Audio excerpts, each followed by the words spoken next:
세계 증시는 빠르게, 우리 증시는 폭넓게 가장 먼저 만나는 3분 증시입니다.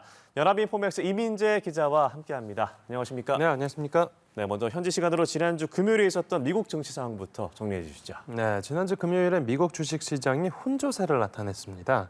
이 종가를 살펴보면 우량주를 모아놓은 다우지수가 1.51% 오른 38,686.32포인트로 집계됐는데 이게 올해 들어서 가장 큰 상승폭입니다.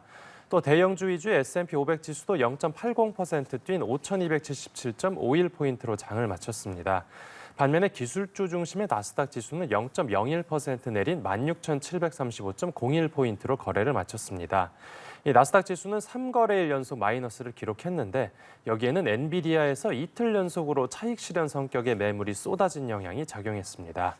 또 주간 단위로 살펴보면 나스닥 지수가 1%대로 가장 많이 떨어졌고 S&P 500 지수와 다우 지수도 소폭 하락세를 연출했습니다. 네, 지난주 금요일에 이 시장이 관심을 가질 만한 중요한 지표가 발표됐죠? 네, 맞습니다. 바로 미국 4월 개인 소비 지출 물가 지수였는데요. 네. 이 물가 지수는 이제 미국 중앙은행인 연방준비제도가 통화 정책을 입안할 때 가장 많이 참고하는 지표 중 하나입니다. 예. 그런 만큼 투자자들이 이목이 쏠렸는데 이 물가 지수가 시장 예상치에 부합하는 걸로 확인이 되면서 금융시장이 조금 안도하는 모습을 보였습니다. 물론 인플레이션이 반등한 건 아니었지만 이 물가 상승세가 확실하게 둔화한 것도 아니어서 일각에선 실망스러웠다는 평가도 나왔습니다.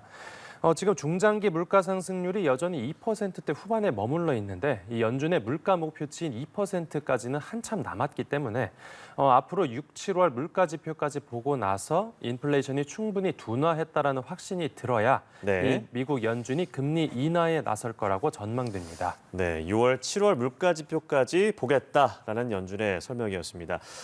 종목별로 보면은 주목해 볼 만한 기업 어떤 게 있었나요? 네, 먼저 이 실적 전망에 따라서 주가 희비가 엇갈렸는데요.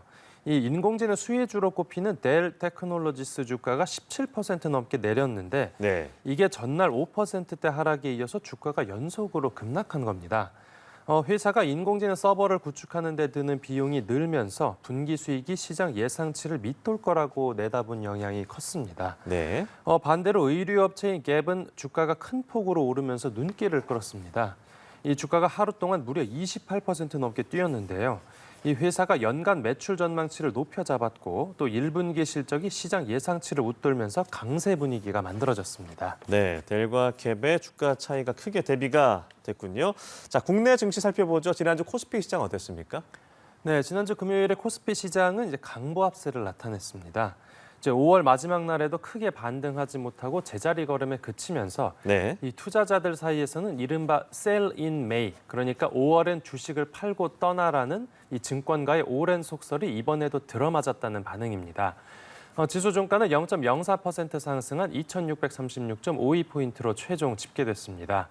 이 기관이 1조 원 넘게 사들이고 개인도 3천억 원 매수했는데 외국인이 대량으로 팔면서 추가 상승을 막았습니다. 네. 이제 외국인 순매도는 구체적으로 1조 3천억 원 조금 넘는 걸로 집계됐는데 이게 작년 7월 이후 10개월 만에 가장 큰 규모입니다. 시가총액 상위 종목 가운데서는 SK 하이닉스가 3% 넘는 큰 낙폭을 보였고 또 현대차가 1%대 하락했습니다. 네, 지난주 사법 이슈가 있었던 SK와 하이브의 주가는 엇갈리는 모습이었다고요. 네, 그렇습니다. 먼저 SK 주가가 이제 최태원 SK그룹 회장과 그 노수영 아트센터 나비관장의 이혼 소송 항소심 판결 이후로 이틀 연속 상승세를 이어갔습니다. 예. 이제 경영권 분쟁 가능성이 불거지면서인데 SK 주가가 11%대 급등했고 또 SK 우선주는 이제 배당금 확대 기대감이 커지면서 거의 상한가까지 올랐습니다. 반면에 엔터테인먼트 기업인 하이브는 약세를 보였습니다. 이게 전날 법원이 민희진 어도어 대표의 의결권 행사 금지 가처분 신청을 받아들인 영향이 작용했는데요. 이 장중에 주가가 이제 민 대표의 2차 기자회견 직전에 5% 넘게 떨어졌다가 기자회견 이후에 낙폭을 줄였습니다. 이제 민 대표가 하이브 측에 그 화해를 제안하면서인데 결국 하이브 주가는 최종적으로 2% 가까이 하락해서 장을 마쳤습니다. 네, 앞으로도 계속 이어질 거여서 지켜봐야겠습니다. 자, 이번 주 코스피 전망도 짚어주시죠. 네, 이제 이번 주 코스피 시장도 박스권에 갇힌 흐름이 불가피할 걸로 예상됩니다. 미국 기준금리 인하 시점에 대한 불확실성이 남아있기 때문인데요. 이 주요 경제 지표로는 금요일에 발표되는 미국 비농업 부문 고용 지표에 주목해야겠습니다. 네. 그리고 수급상으로는 위국인의 대량 매도세가 이어질지도 관건입니다. 국내 증권가에서는 이번 주 코스피 지수 예상 범위로 2,580에서 2,700선을 제시했습니다. 네, 알겠습니다. 오늘 3부 증시 연합인포맥스 이민재 기자와 함께했습니다. 고맙습니다. 네, 감사합니다.